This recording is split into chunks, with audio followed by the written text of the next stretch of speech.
je vais venir rajouter dans mon Excel le ticker. Je mets Vist. Et là, comme je vous ai montré tout à l'heure, je vais venir sélectionner toute la ligne.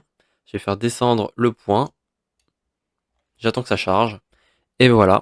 Bonjour à tous, j'espère que vous allez bien et que vos finances vont bien. On se retrouve dans une nouvelle vidéo un peu plus technique que d'habitude. On va regarder comment construire un Google Sheet comme vous le voyez derrière moi. Ça permet de sélectionner des entreprises pour pouvoir les suivre et savoir si c'est le bon moment pour investir. Alors cette vidéo est pour les personnes qui vont plus loin dans l'investissement, qui vont sélectionner des entreprises. Je le rappelle, c'est la partie risquée de votre portefeuille. Ça ne doit pas représenter la totalité de votre portefeuille, sauf si vous avez beaucoup d'expérience. Mais voilà, quand on s'expose à une entreprise, on s'expose à sa performance ou aussi contre-performance. Donc forcément, c'est la partie risquée de votre portefeuille. Il est parfois meilleur de faire juste un investissement dans des paniers d'actions. C'est beaucoup moins risqué. Et parfois, on fait beaucoup mieux que du stock picking comme on essaie de le faire aujourd'hui. Donc c'est pour ça que je le dis, c'est pour les personnes qui veulent vraiment aller plus loin dans l'investissement. Aujourd'hui, moi, je vais vous montrer comment est-ce que je sélectionne des entreprises. C'est applicable aussi si vous avez un autre profil, vous avez d'autres critères, vous pouvez le faire aussi. Je vais vous montrer comment faire. Mais ça prend vraiment 5 minutes à rédiger, à faire un Google Sheet comme celui-ci. Et ça permet d'avoir chaque jour, vous rechargez la page, vous avez directement les nouvelles infos et vous savez si c'est le bon moment pour rentrer ou pas. Donc on va voir ça tout de suite, c'est parti. Avant de commencer, un petit rappel sur mon profil d'investisseur et sur mes portefeuilles pour ceux qui ne me connaissent pas. Donc j'ai 11 000 euros actuellement d'investis sur les marchés boursiers. On peut voir que c'est réparti dans mon compte titre chez DeGiro, dans lequel j'investis dans des entreprises étrangères, mais aussi dans des paniers d'actions. Et de l'autre côté, dans mon PEA aussi, où j'investis dans des paniers d'actions aussi, notamment dans le Nasdaq 100 et dans le MSCI World, que vous connaissez peut-être, qui permet de suivre les performances du monde entier, ce qui est assez peu risqué. Ensuite, concernant la répartition, on peut voir que j'ai 2000 euros de cash qui attendent d'être investis. Donc c'est pour ça aussi que je fais cette vidéo où on va essayer de regarder quelle entreprise pourrait m'intéresser, en tout cas en fonction de mon profil.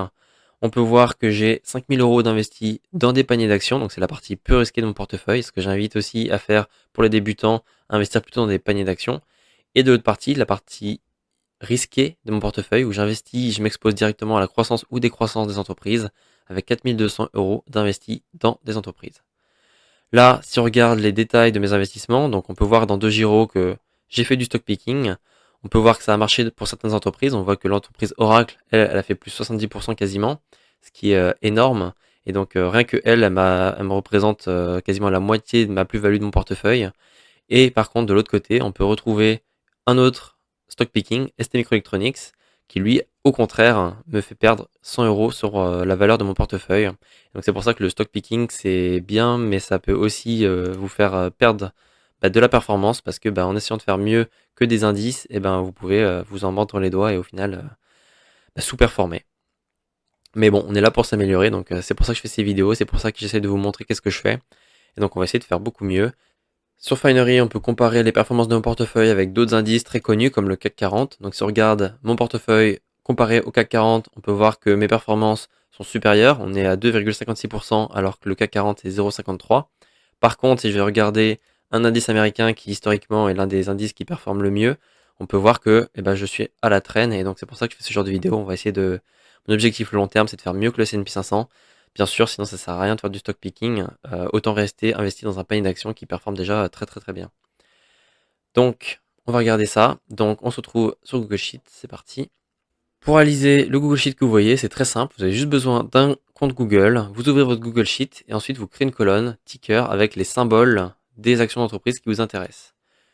Pour avoir cette liste, alors vous avez plusieurs manières. Soit vous faites de votre côté vos recherches, soit pour tester, vous passez par une IA. Donc là, moi, par exemple, j'ai demandé à Perplexity de me donner une liste de symboles des entreprises qui ont une croissance boursière constante depuis plusieurs années et qui ont des fondamentaux solides. Alors attention, là, on passe par une IA, donc c'est pas du tout de l'analyse complète et détaillée, mais en tout cas, c'est bien pour avoir au moins une première liste de tickers et de symboles. Donc là, j'ai récupéré tous les symboles qu'il m'a donné. J'en ai environ une vingtaine. Ils sont tous ici. Donc là, j'en ai 23. Et ensuite, c'est très simple. Vous mettez juste à côté du premier symbole. Vous mettez égal Google Finance. Et là, par exemple, je le fais comme vous. Ici, je sélectionne le ticker. Ça va mettre A2 parce que c'est l'abscisse ordonnée de ce symbole. Point virgule, name, entrée. Et là, ça va passer par les serveurs de Google Finance et ça va venir remplir la valeur. Et ça, vous le faites pour toutes les colonnes, toutes les cases que vous voyez là, c'est la même chose. La seule chose qui change, ça va être cette fameuse deuxième propriété. Donc là, c'est la valeur maximum de la dernière année. Donc là, on voit que c'était 200 $, etc. Donc c'est très pratique, très simple. Et là, vous le voyez, une fois que vous avez votre liste, tout simplement, là, j'ai tout supprimé. Une fois que vous avez fait pour la première ligne, eh ben, vous prenez le petit point, vous faites descendre, ça calcule, et voilà. Ils vont regarder à chaque fois à 3, à 4, etc. Et ça, c'est direct.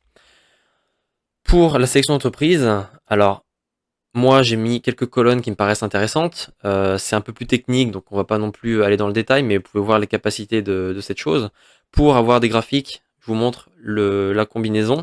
Là, on utilise Sparkline, qui est une fonction qui permet de dessiner des courbes. Et là, on passe par Google Finance, on lui donne des propriétés. Je lui donne sur l'année passée, donc aujourd'hui, moins 365 jours.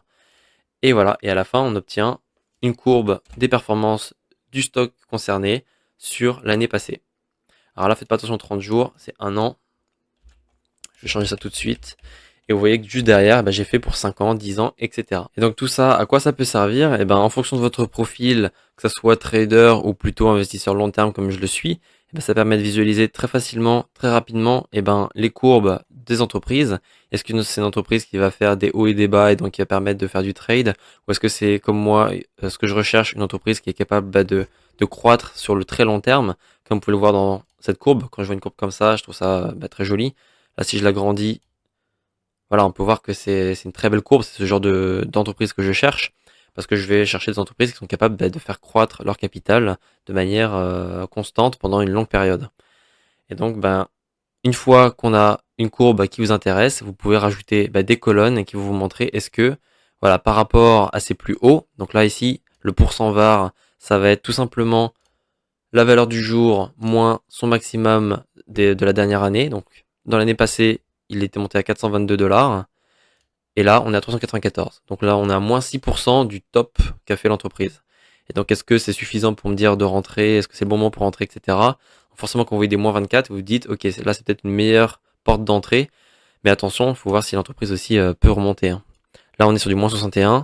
On est sur du super microcomputer, sur SMSCI. Donc là, faut analyser plus loin. Là, tout ce que vous pouvez avoir, c'est juste des portes d'entrée. Regardez un peu en détail comment se comporte une entreprise.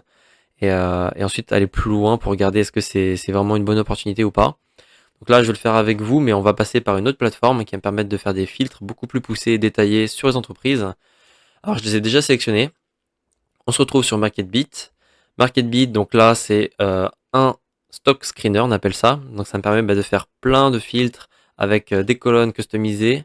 Comme vous voyez là, toutes celles que j'ai sélectionnées, c'est celles qui m'intéressent. Donc on peut sélectionner vraiment tous les critères que vous pouvez imaginer. Alors ça, c'est les plus techniques, donc je vais pas passer dessus.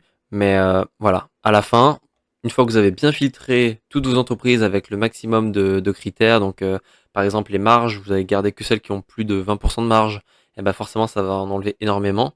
Et donc à la fin, vous allez vous retrouver avec 5-10 entreprises qui vont répondre à vos critères. Et s'il y en a trop, vous augmentez vos curseurs, hein, bien sûr, pour en avoir le moins possible. Et là, à la fin, vous aurez vraiment le top du top des entreprises qui répondent à vos critères. Et donc là, typiquement, moi, avec ce que j'ai rempli, on se retrouve avec du Apple, Nvidia, Meta. J'ai envie de dire, c'est pas trop une surprise parce que c'est des entreprises qui sont dans le top des performances depuis plusieurs années déjà. Elles sont bien connues. Mastercard aussi. Netflix, j'étais un peu plus surpris. Mais, euh, mais voilà. Là, par exemple, donc là, il y a des entreprises que je connais pas. On peut regarder Vista Energy. Donc, le symbole, c'est VIST. Donc, qu'est-ce que je vais faire? Je vais venir rajouter dans mon Excel le ticker. Je mets VIST. Et là, comme je vous ai montré tout à l'heure, je vais venir sélectionner toute la ligne. Je vais faire descendre le point. J'attends que ça charge.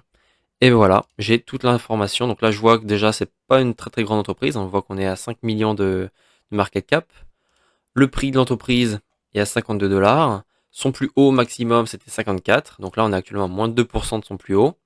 Là, ça n'a pas marché parce qu'on n'a pas l'information sur l'entreprise.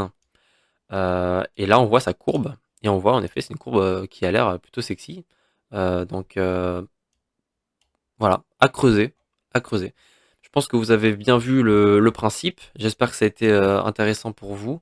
Si vous avez d'autres remarques, n'hésitez pas à me le faire savoir. En tout cas, moi je vous tiens au courant pour l'entreprise que je vais conserver pour ce prochain investissement. Et puis on se tient au courant. Prenez soin de vous, prenez soin de vos finances.